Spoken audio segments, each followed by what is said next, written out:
Salam sejahtera bagi kita semua, kembali bersama Kang Haidar akan menyampaikan informasi seputar jaringan Pi. Semoga tetap optimis dalam menjalankan penambangan coin Pi di ponsel masing-masing. Jaringan Pi naik hampir 3% pada saat berita ini ditulis pada hari Rabu setelah 3 hari berturut-turut mengalami pelemahan, yang menghasilkan level terendah rekor di $0,1842.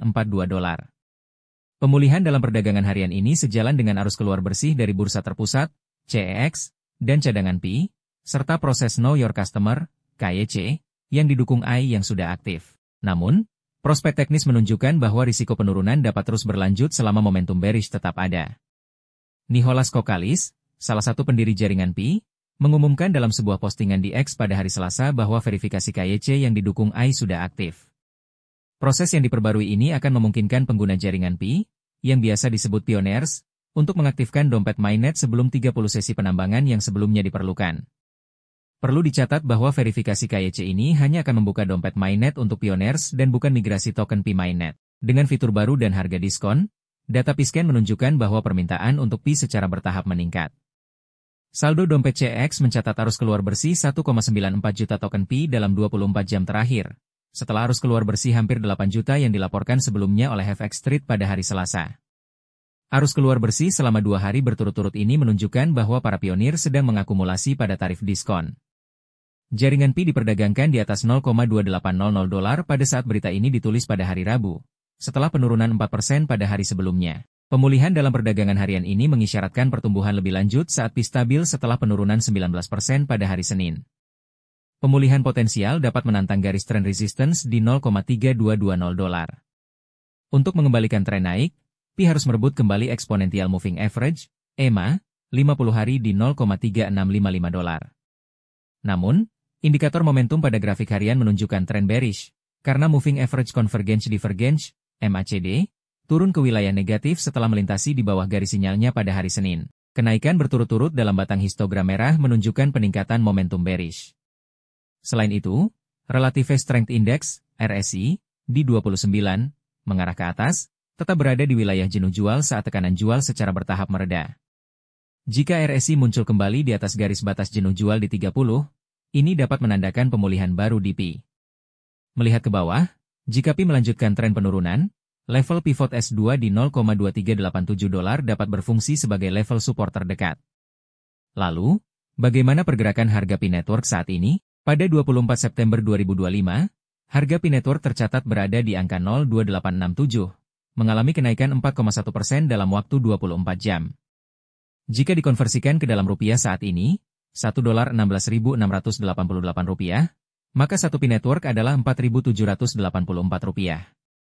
Dalam rentang 24 jam, harga Pi bergerak antara $0,2676 hingga $0,289, menunjukkan volatilitas yang cukup wajar untuk aset kripto. Kapitalisasi pasar tercatat sebesar $2,34 miliar, sementara valuasi penuh terdilusi, fully diluted valuation, mencapai $3,61 miliar. Volume perdagangan dalam 24 jam terakhir mencapai $88,21 juta, menandakan aktivitas transaksi yang cukup aktif di pasar.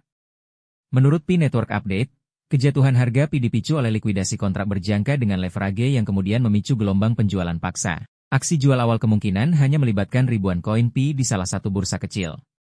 Namun, likuiditas yang tipis cukup untuk menjatuhkan pasar ke dalam kejatuhan bebas.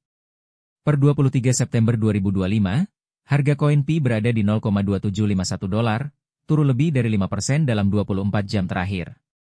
Komentar tersebut menyoroti masalah yang terus membayangi Picoin. Masih banyak pasokan token yang terkunci atau belum dimigrasikan. Tekanan pasokan ini terus membebani sentimen pasar, membuat proyek lebih rentan terhadap guncangan harga mendadak.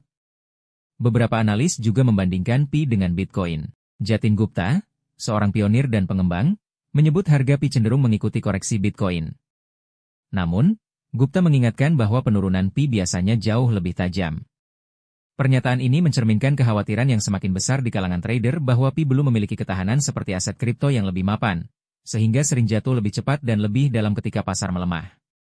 Ironisnya, kejatuhan harga Pi terjadi di hari yang sama ketika dua pendiri Pi Network untuk pertama kalinya tampil di depan publik pada sebuah acara komunitas di Seoul. Meski sebagian peserta menyambut acara tersebut dengan optimisme, momen itu gagal memberi dorongan positif terhadap harga token. Kritikus seperti Emerspock menyoroti persoalan yang lebih mendasar, yakni adanya jurang antara narasi komunitas Pi dengan aktivitas perdagangannya. Kejadian ini menegaskan rapuhnya posisi Pi Network.